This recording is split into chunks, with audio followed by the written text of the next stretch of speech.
2023년 2월 26일 나누는 교회 주일 예배를 하나님께 드리겠습니다. 하나님께 찬송 드리겠습니다. 찬송가 29장, 새 찬송가도 29장입니다.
사도신경으로 신앙을 고백합니다. 전능하사 천지를 만드신 하나님 아버지를 내가 믿사오며 그 외아들 우리 주 예수 그리스도를 믿사오니 이는 성령으로 잉태하사 동정녀 마리아에게 나시고 본디오 빌라도에게 고난을 받으사 십자가에 못 박혀 죽으시고 장사한 지 사흘 만에 죽은 자 가운데서 다시 살아나시며 하늘에 오르사 전능하신 하나님 우편에 앉아 계시다가 저리로서 산자와 죽은 자를 심판하러 오시리라. 성령을 믿사오며 거룩한 공회와 성도가 서로 교통하는 것과 죄를 사하여 주시는 것과 몸이 다시 사는 것과 영원히 사는 것을 믿사옵나이다. 아멘. 예배를 위해서 기도하겠습니다. 하나님 아버지, 2월을 시작한 것이 엊그제 같은데 저희는 벌써 2월의 마지막 주일을 맞았습니다. 겨울을 떠나보내고 봄을 준비하는 계절의 길목에서 하나님을 생각합니다. 아프고 슬프고 고통스러웠던 2월의 겨울을 버티고 살아낼 수 있었던 것은 모두 다 하나님의 은혜였습니다. 저희를 인도하여 주시고 저희의 삶을 주관하여 주심에 감사합니다. 무엇보다도 힘든 중에도 주님 안에서 주님을 의지하며 살아가게 하여 주셨고 특별히 매주일마다 영광스러운 예배자로 세워주셨고 생활 현장에서 삶으로 드리는 영적 예배를 최선을 다하여 감당하게 하셨음에 감사를 드립니다. 죄의 유혹에 넘어졌던 저희의 약함과 연약함이 있었습니다. 불쌍히 여겨주시고 십자가의 보혈로 씻어주십시오. 그리고 저희가 회개에 합당한 열매를 맺음으로 하나님께 영광을 돌리고 회복의 은혜를 받게 하여 주십시오.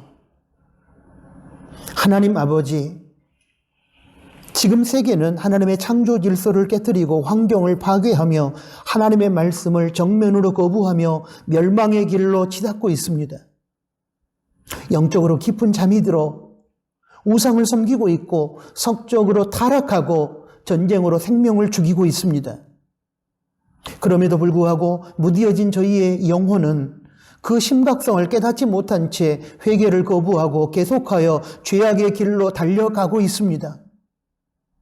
하나님을 두려워하는 지구촌 가족들과 각 나라 정부와 위정자들이 되게 하여 주십시오. 그리함으로 하나님의 보편적 가치를 추구하며 하나님과 사람과 자연을 사랑하게 하여 주십시오. 지진으로 고통 중에 있는 튀르키예와 시리아 국민들을 위한 기도와 후원이 끊이지 않도록 도와주시고 그들이 주님의 사랑 안에서 희망으로 일어서게 하여 주십시오. 러시아의 우크라이나를 향한 침략 전쟁이 속히 종식되게 하여 주시고 고통 중에 있는 우크라이나 국민들을 위로하여 주시며 그들에게 평화가 임하게 하여 주십시오.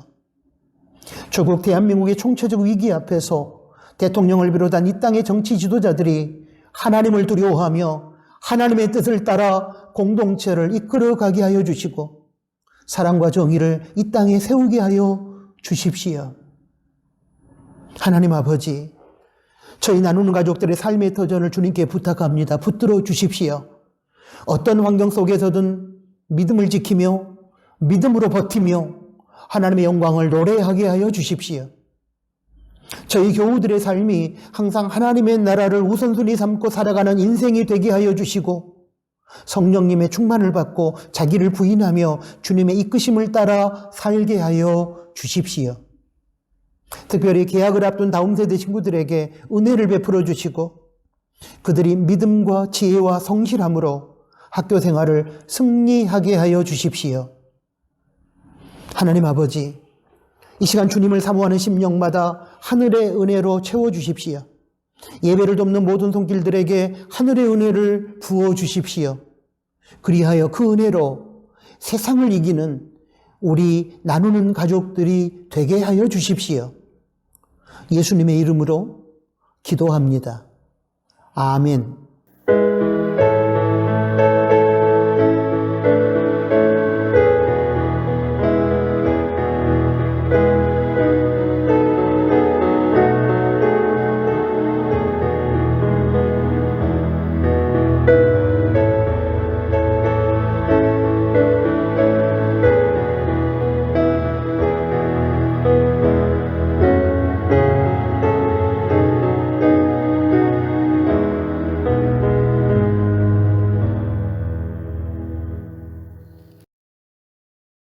하나님께 봉헌 드리겠습니다. 봉헌의 시간은 우리 인생의 주인이신 하나님이 물질의 주인이심을 고백하며 정직한 11조를 드리고 하나님께서 관리를 맡겨주신 물질 중에서 하나님 나라를 위하여 필요한 영역에 기쁘고 즐거운 마음으로 드림으로 우리의 청지기 됨을 고백하고 실천하는 시간입니다. 이 봉헌의 시간을 통하여 하나님의 주인 되심이 선포되고 하나님께서 영광을 받으시며 하나님의 나라는 확장될 것이며 하나님의 선한 뜻이 이 땅에서 이루어질 것입니다. 이 시대의 비극은 인간이 피조물과 청지기의 자리를 이탈하여 창조주와 주인의 자리에 올라 교만을 떠는 것입니다. 그렇기 때문에 지금 우리의 시급한 과제는 피조물과 청지기로서의 인간이 있어야 할 올바른 자리로 돌아가는 것입니다. 이런 차원에서 봉헌의 시간이 의미가 있는 것입니다. 기도합니다. 하나님 아버지, 이 시간 하나님의 주인 되심과 저희의 청지기 됨을 고백하며 정직한 11조와 다양한 예물을 하나님께 올려드립니다. 기쁘게 받아주시고 이 예물을 필요로 하는 삶의 현장마다 하나님의 은혜가 임하게 하시고 또한 고통 중에 절망하고 있는 작은 이웃들에게 위로가 되며 힘이 되게 하여 주십시오. 또한 하나님 나라가 확장되는 아름다운 역사가 나타나게 하여 주시기를 소원합니다. 드리는 성도의 삶에 물질로 인한 교만함이나 물질의 없음으로 인한 아픔이 없도록 도와주시고 저들의 마음이 허락하신 물질에 대한 감사와 자족함으로 충만하게 하여 주십시오. 그리고 허락하신 물질의 복을 누릴 뿐만 아니라 누군가에게 베풀고 나누며 살게 하여 주십시오. 매 순간 하나님의 은혜를 기억하며 감사로 예물을 드릴 때에 성도의 가정과 그들의 일터와 직장을 붙들어 주시고 그들의 삶에 영육 간의 강건함을 허락하여 주십시오. 예수님의 이름으로 축복하며 기도합니다. 아멘. 코이노니아 시간입니다. 함께 예배드린 교우들에게 그리고 사랑하는 가족들에게 부득이 혼자 비대면 예배를 드리신 분들은 본인에게 인사 나누도록 하겠습니다. 샬롬, 주님의 평화가 우리 각자의 심령과 우리 서로의 관계 가운데 늘 함께하기를 희망합니다. 감사합니다. 함께 예배 드리게 되어서 고맙습니다. 사랑합니다. 주님 안에서 주님의 이름으로 사랑합니다. 여러분, 오늘은 2월 넷째 주일입니다. 2월 마무리 잘 하시고 새로운 달 3월을 믿음으로 준비하여 맞이하시기 바랍니다. 실내 마스크 착용이 권고사항으로 바뀌었지만 다중이용시설의 특성상 교회 내에서는 당분간 계속해서 마스크를 착용합니다. 이에 대한 광고를 계속해드리고 있는데 여러분 예배를 비롯한 모든 교회 생활에 적용해 주시기를 바랍니다. 3월 예배위원과 목회 일정을 주보 로뎀나무와 홈페이지에 실었습니다. 참고하시고 기도해 주시면 고맙겠습니다. 2023년 상반기 영적 대각성 집회가 계속되고 있습니다. 2월 19일 주일부터 5주간에 걸쳐서 계속됩니다. 학계 말씀을 강해합니다. 기도해 주시고 말씀 속에서 은혜를 받으시기 바랍니다. 나누는 가족 매일 성경 읽기 본문은 2월 26일 주일 오늘 현재 미가 1장입니다. 읽고 묵상한 내용은 온라인 나눔터에서 꼭 나누시기 바랍니다.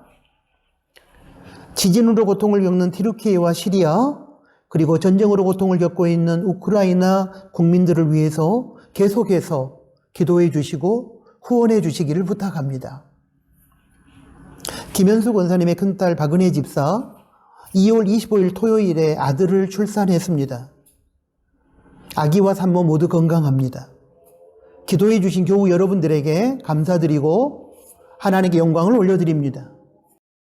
다음 세대를 위한 기도는 영상 그림 자료를 보시고 계속 기도해 주시면 고맙겠습니다. 오늘 코이노니아는 여기까지입니다. 하나님의 말씀을 봉독합니다. 학계 1장 12절부터 15절까지 말씀입니다. 스알디엘의 아들 스룹바벨과 여호사닥의 아들 대제사장 여호수아와 남은 바 모든 백성이 그 하나님 여호와의 목소리와 선지자 학계의 말을 청종하였으니 이는 그들의 하나님 여호와께서 그를 보내셨음을 인함이라.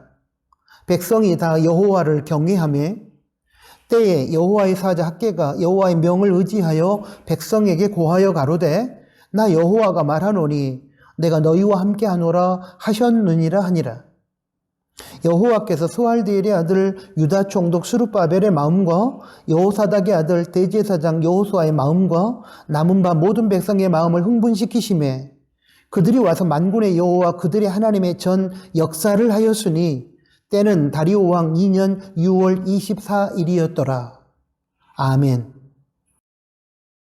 방금 봉독한 말씀을 중심으로 영적 대각성 집회 두 번째 설교 책망 앞에서라는 제목으로 들려주시는 하나님의 말씀을 받겠습니다. 페르시아 왕 고레스에 대한 귀환 명령을 통해 이스라엘은 고국으로 돌아오게 되는데 BC 539년입니다. 또한 고레스 왕의 성전 재건 허락을 받아 이스라엘은 BC 536년부터 바벨론에 의해 무너진 성전을 다시 건축하게 됩니다. 그러나 성전 건축은 성전 지대를 놓은 이후 16년 동안 방치됩니다. 사마리아 지역 사람들의 방해가 있었지만 근본적인 이유는 이스라엘 백성들이 우선순위를 하나님의 성전 건축, 하나님과 영적인 것에 두지 않고 자신들의 편함을 위한 화려한 집을 짓는 일, 즉 자신의 욕망과 세상적인 것에 우선순위를 두었기 때문입니다. 하나님은 이스라엘 백성들이 겪고 있는 한재, 극심한 가뭄으로 인한 고통이 바로 하나님의 집, 성전 건축에 우선순위를 두지 않은 결과로 인한 것임을 밝히면서 성전 건축을 재건하라고 학계 선지자 입술을 통하여 책망하셨습니다. 그때가 BC 520년이 되는 페르시아 다리오 왕 제2년째였습니다. 이 사실을 학계 1장 1절은 이렇게 적고 있습니다. 다리오 왕 2년 6월 곧 그달 초하루에 여호와의 말씀이 선지자 학계로 말미암아 스알디엘의 아들 유다 총독 스룹바벨과 여호사닥의 아들 대제사장 여호수아에게 임하니라. 가라사대. 학계 말씀은 이 시점으로부터 시작됩니다. 이스라엘 백성들은 지금 극심한 고통을 겪고 있습니다. 한마디로 말하면 수고한 모든 것이 허사로 돌아가는 고통입니다.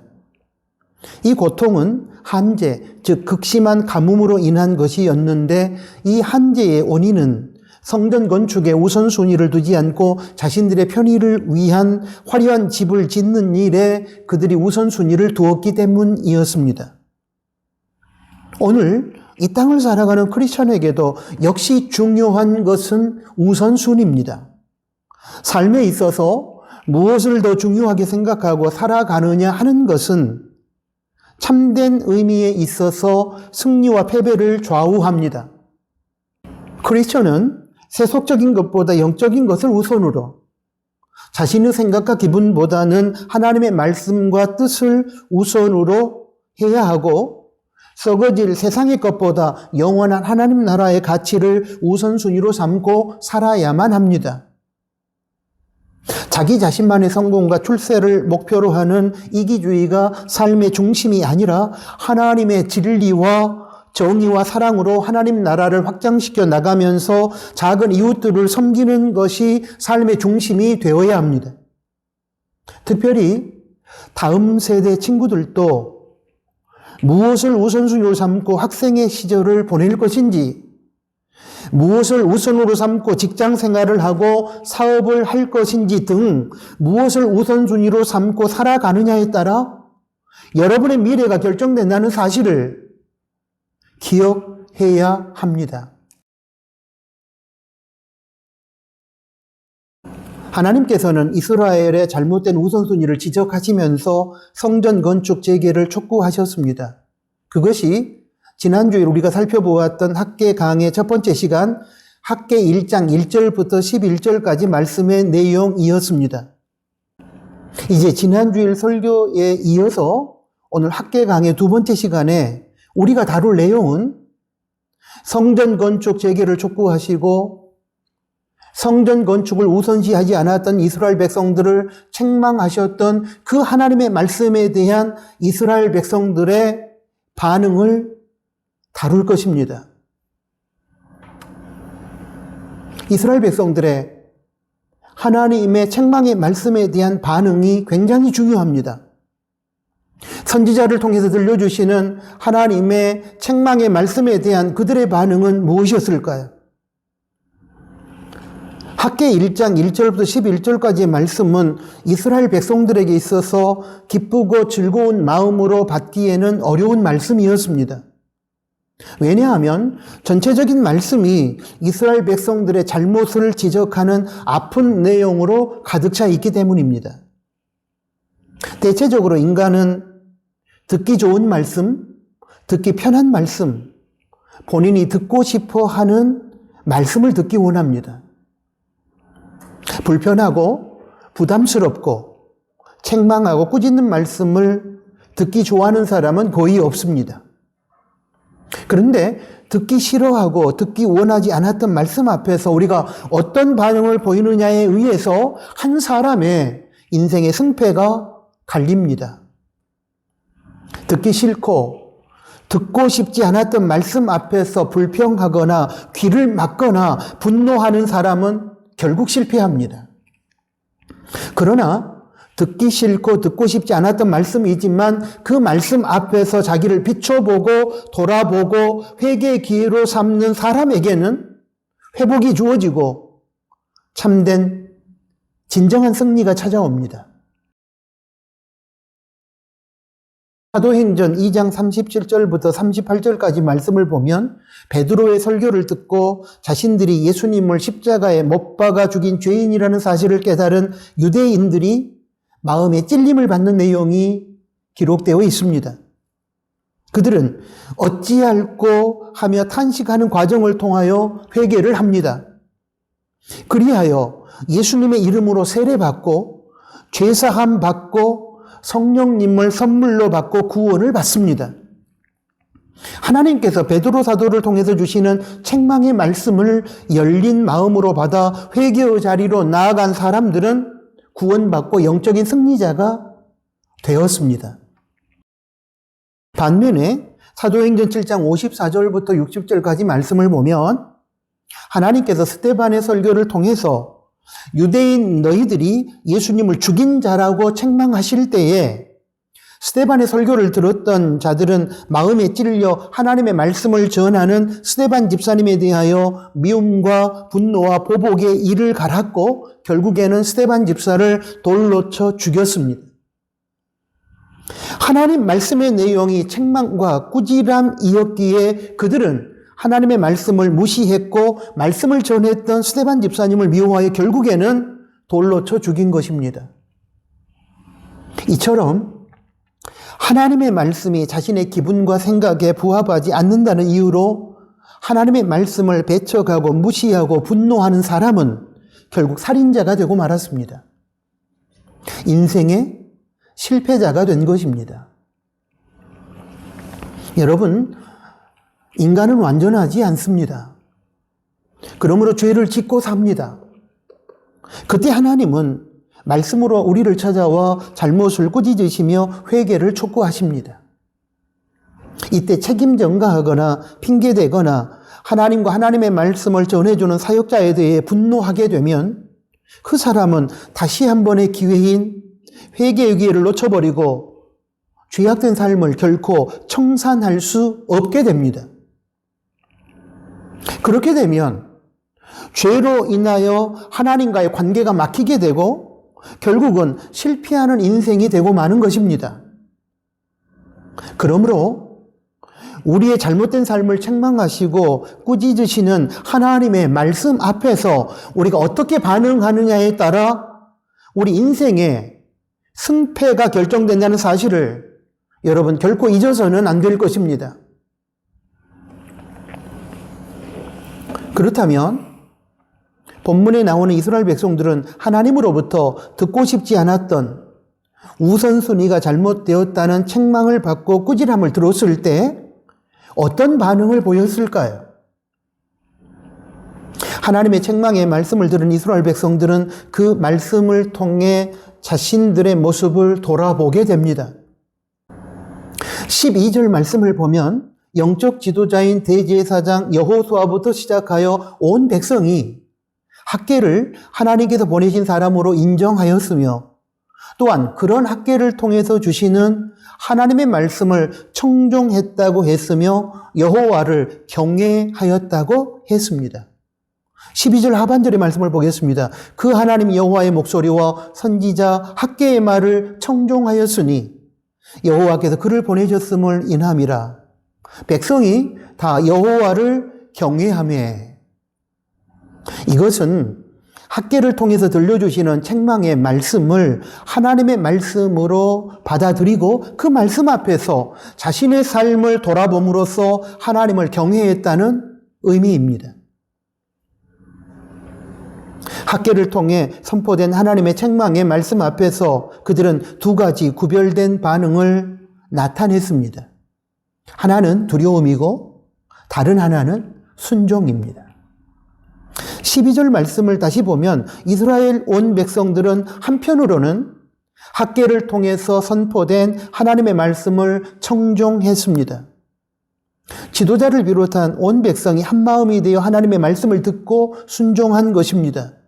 12절에 청종하였으니라는 이 단어는 NIV나 NASB 영어 성경의 번역을 보면 obeyed, 복종했다는 의미로 번역이 되어져 있습니다.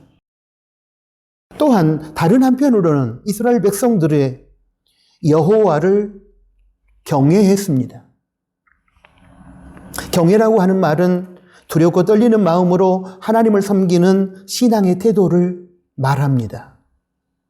말씀을 통해 하나님의 실체와 하나님의 진정한 뜻을 발견한 이스라엘 공동체는 그들의 잘못을 깨닫고 하나님을 두려워하게 된 것입니다. 하나님을 사랑한다고 말하면서도 하나님을 두려워하지 않으면 여러분, 죄악을 단호하게 끊어낼 수 없고 하나님 말씀에 순종할 수 없습니다. 그것은 어쩌면 성경이 말하는 하나님 사랑이 아닌 거짓된 사랑일 것입니다. 2월 22일 수요일 새벽 기도에서 말씀드린 내용인데 존 비비어 목사의 책 Good or God에 나오는 내용을 보면 하나님을 두려워하는 마음이 얼마나 필요하고 중요한 것인지 설명하고 있습니다. 그 중에 일부를 여러분 앞에 소개해 드리도록 하겠습니다. 나는 교도소에 있는 어느 유명한 텔레비전 전도자를 찾아갔다. 그는 1980년대에 세계에서 가장 유명한 사역자였다. 그런데 간통죄와 더불어 정부의 죄를 범했다. 그는 5년 동안 그 교도소 안에 있었지만 초기에 감옥 안에서 예수님을 만났고 그 만남이 그의 삶을 역전시켰다. 나의 책 한 권이 그에게 깊은 감동을 주었고 그래서 내게 찾아와 달라고 요청한 것이다. 그는 한참 동안 나를 안고 눈물을 흘렸다. 우린 정말 할 얘기가 많은데 시간이 90분밖에 없어요. 그리고 곧바로 앉아서 자신의 이야기를 털어놓았다. 존, 저를 이 교도소에 오게 한 것은 하나님의 심판이 아니었습니다. 그건 하나님의 자비였어요. 제가 만일 예전처럼 살았다면 영원히 지옥에 가고 말았을 테니까요. 그의 말에 나는 놀랐다. 나는 그가 사역을 시작했을 때 예수님을 무척 사랑했고 하나님을 향한 열정이 뜨거웠다는 걸 알았다. 그런데 어쩌다가 그 열정을 잃어버린 것인지 알고 싶었다. 당신은 언제 예수님에 대한 사랑을 잃어버렸나요? 그가 대답했다. 그런 적 없어요. 그런 적 없다니요. 무슨 뜻입니까? 당신은 간통죄를 범했어요. 사기죄도 저질렀고요. 존, 나는 그 일을 겪는 동안 늘 예수님을 사랑했습니다. 나는 아무 말도 하지 않았다. 그가 다시 말했다. 존, 저는 예수님을 사랑했어요. 하지만 그분을 두려워하지는 않았습니다. 몇 분 동안 침묵이 흘렀다. 그의 말이 충분히 이해가 되었다. 침묵을 깨고 그가 정신이 번쩍 드는 말을 했다. 존, 저와 같은 사람들이 수없이 많습니다. 그들은 예수님을 사랑하지만 그들은 두려워하지는 않습니다. 사랑하는 교회 여러분, 이 이야기를 들으시면서 어떤 생각이 드셨습니까? 놀랍지 않습니까? 예수님을 사랑하는 순간에도 죄를 지을 수 있다는 말이 충격적이지 않습니까? 물론 이때 사랑은 성경이 말하는 참된 사랑은 아닐 것입니다. 왜냐하면 참된 사랑이란 고린도전서 13장 6절의 말씀처럼 불의를 기뻐하지 아니하며 진리와 함께 기뻐하기 때문입니다. 중요한 사실은 크리스천들이 죄를 지으면서도 자신은 예수님을 사랑하고 있다고 착각한다는 것입니다. 물론 자신의 기분과 느낌의 차원이겠지만 말입니다. 이 경우에 예수님에 대한 사랑이 진실이 되려면 예수님을 두려워하는 마음이 함께 있어야 합니다. 죄에 대해서는 단호하시고 분명히 그 대가를 지불하게 하시는 공의의 하나님에 대한 인식이 함께 있어야 합니다. 우리가 하나님을 사랑하기만 하고 하나님을 두려워하지 않는다면 그 사랑은 참된 사랑이 아닐 뿐더러 성도로 하여금 죄 짓는 자리로 빨리 달려가게 할 것이고 회개의 기회를 날려버리게 할 것입니다. 앞에서도 언급했지만 이런 점 때문에라도 우리는 하나님을 경외하는 삶을 살아야 합니다. 두려워하는 마음으로 하나님을 존경하고 섬기는 삶을 살아야만 합니다. 성도가 세상에 대해서는 두려워하지 않아야 하겠지만 공의로우신 하나님에 대해서는 두려워할 줄 알아야 하는 것입니다. 그래야만 죄를 쉽게 짓지 않고 죄와 치열하게 싸울 수 있으며 연약하여 넘어졌을 때에는 즉시 회개의 자리로 나올 수가 있는 것입니다. 사랑하는 교회 여러분, 다시 한번 말씀드립니다. 하나님의 사랑에 더하여 하나님의 공의에 대한 두려움이 있어야 우리는 거룩한 삶을 살 수 있습니다. 회개의 삶으로 우리는 나아갈 수 있습니다. 하나님은 지금도 크리스찬과 교회가 하나님의 뜻대로 살지 못한 죄악에 처하게 되었을 때에 하나님의 공의로움을 깨닫고 두려워하기를 원하십니다. 하나님의 공의에 대한 그 두려움이 그들을 회개의 자리로 이끌어가기를 원하고 계십니다. 하나님은 또한 책망하시는 하나님의 말씀 앞에서 성도가 자신을 돌아보고 올바른 믿음의 자리로 순종하며 나아오기를 원하십니다. 이스라엘 공동체는 하나님의 책망의 말씀을 듣고 하나님을 경외하며 두려워하며 회개하고 올바른 하나님의 뜻을 따라 순종하는 반응을 보였는데 그 구체적인 순종의 모습이 14절과 15절의 말씀에 소개되어 있습니다. 유다 총독 스룹바벨과 대제사장 여호수아와 남은 모든 백성이 한마음이 되어 16년 동안 방치되었던 성전 건축을 하나님 말씀을 따라 다시 시작한 것입니다. 우선순위를 이제 바르게 하고 성전 건축을 하라는 하나님의 명령에 순종한 것입니다. 14절과 15절 말씀을 제가 한번 읽어보겠습니다. 여호와께서 스알디엘의 아들 유다 총독 스룹바벨의 마음과 여호사닥의 아들 대제사장 여호수아의 마음과 남은 바 모든 백성의 마음을 흥분시키심에 그들이 와서 만군의 여호와 그들의 하나님의 전 역사를 하였으니 때는 다리오 왕 2년 6월 24일이었더라. 하나님의 책망의 말씀을 듣고 마음의 성전 건축을 우선순위로 정하고 하나님의 말씀에 순종하기로 결단한 이스라엘 공동체, 하나님을 두려워하는 마음으로 회개하고 순종하기 원했던 이스라엘 공동체에게 하나님께서는 13절 말씀에서 한 가지 약속을 주셨습니다. 그것은 너희 이스라엘 공동체가 나 여호와를 경외하며 나 여호와의 말씀에 순종하여 바른 우선순위를 정하고 성전 건축을 재개한다면 나 여호와가 너 이스라엘 공동체와 함께 할 것이다 라는 약속이었습니다. 13절 말씀을 한번 읽어보겠습니다. 때에 여호와의 사자 학개가 여호와의 명을 의지하여 백성에게 고하여 가로되 나 여호와가 말하노니 내가 너희와 함께 하노라 하셨느니라.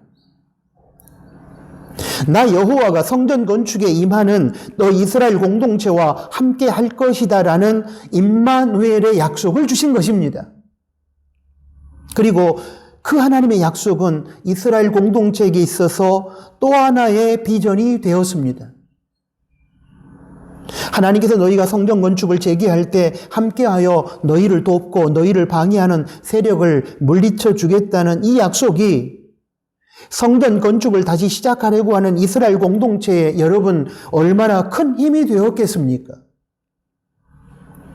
마침내 이스라엘 공동체는 하나님께서 함께 하셔서 도와주실 것이라는 이 임마누엘의 약속을 의지하고 그것을 비전으로 삼고서 담대하게 성전 건축을 재개할 수 있었습니다. 사랑하는 교회 여러분, 하나님께서는 명령만 내리시거나 사역만 맡기시는 분이 아니십니다. 하나님께서 명령을 내리시거나 사역을 맡기실 때에는 반드시 하나님께서 동행하셔서 도우시거나 사역을 감당할 만한 능력을 주십니다. 약속을 주시고 비전을 주십니다.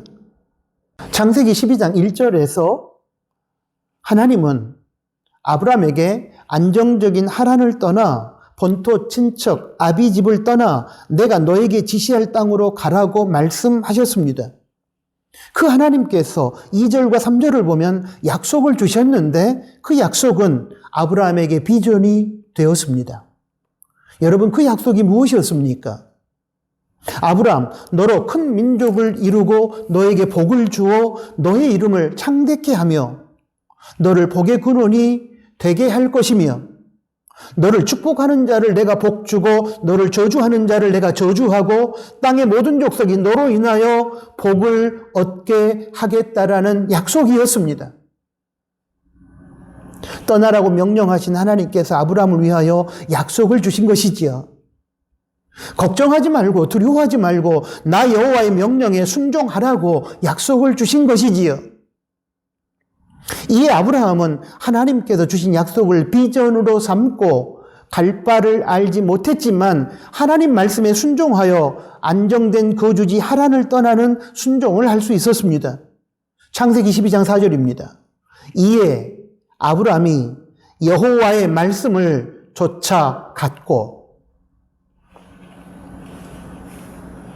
사랑하는 교회 여러분, 그러므로 하나님께서 명령하실 때는 인간적으로 자신의 처지를 바라보지 마시고 하나님께서 약속하신 비전을 바라보고 담대하게 순종할 수 있기를 바랍니다.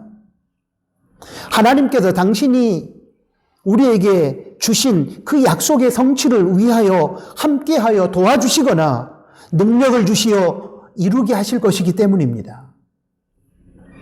이스라엘 공동체의 성전 건축 재개라는 위대한 순종은 바로 이러한 과정을 통하여 이루어진 것입니다.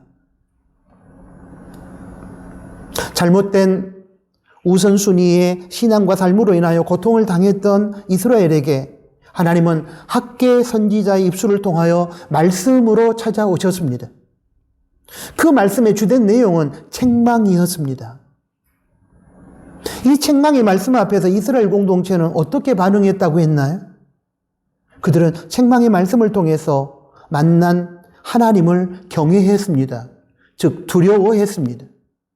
그리고 하나님의 말씀을 듣고 자기들의 잘못이 무엇인지를 깨닫고 우선순위를 바르게 정하여 성전 건축 재개 명령에 순종하기로 결단했습니다.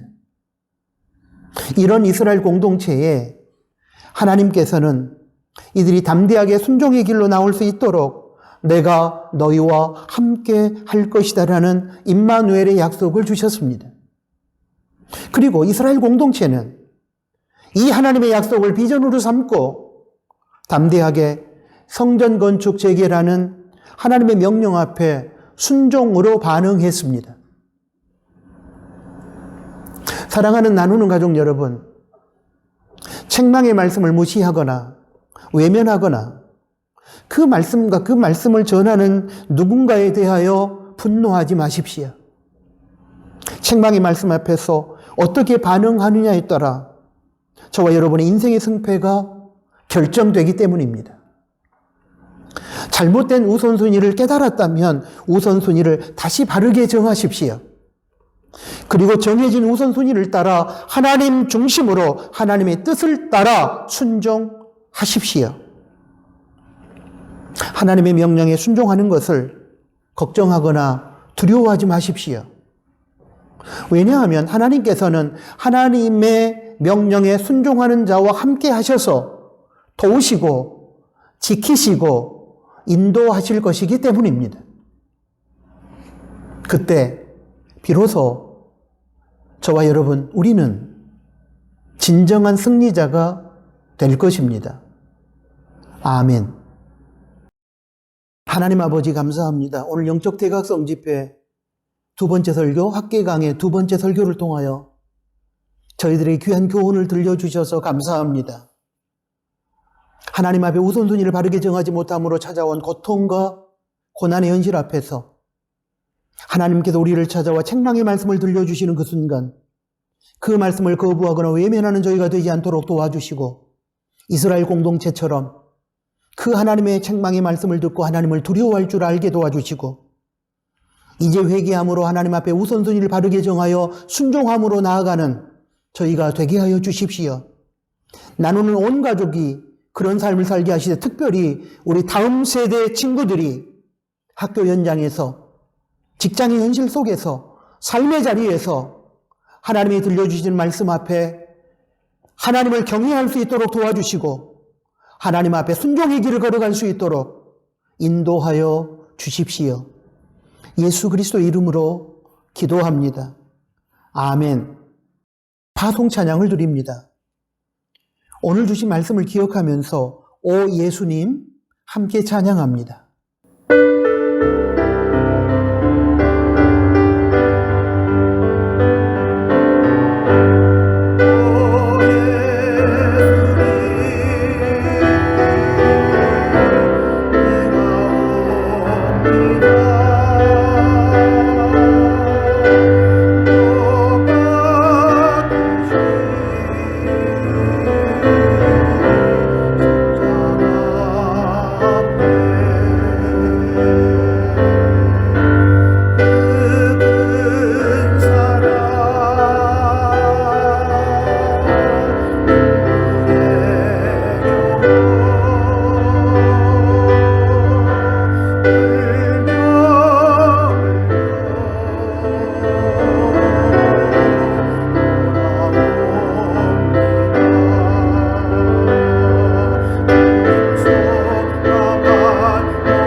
기도하겠습니다. 이제는 우리 구주 예수 그리스도의 은혜와 하나님 아버지의 크신 사랑하심과 성령 하나님의 위로 교통 충만 동행하심이 오늘 주신 하나님의 말씀을 듣고 우선순위를 바르게 하지 못함으로 인하여 저희에게 찾아온 고통과 고난의 현실 앞에서 그때 우리에게 찾아오셔서 책망의 말씀을 하시는 하나님, 그 하나님의 책망의 말씀을 외면하거나 거부하지 않고 마음으로 받아들이고 하나님을 두려워하는 마음으로 경외하는 신앙으로 주님 앞에 나아가고 그 하나님의 말씀 앞에 이제 순종하여 우선순위를 바르게 정함으로 하나님께 영광 돌리고 진정으로 승리하는 인생을 살기를 소원하는 나누는 교회 가족들 머리 위에, 특별히 다음 세대 친구들 머리 위에 이제로부터 영원토록 항상 함께 계실지어다. 아멘.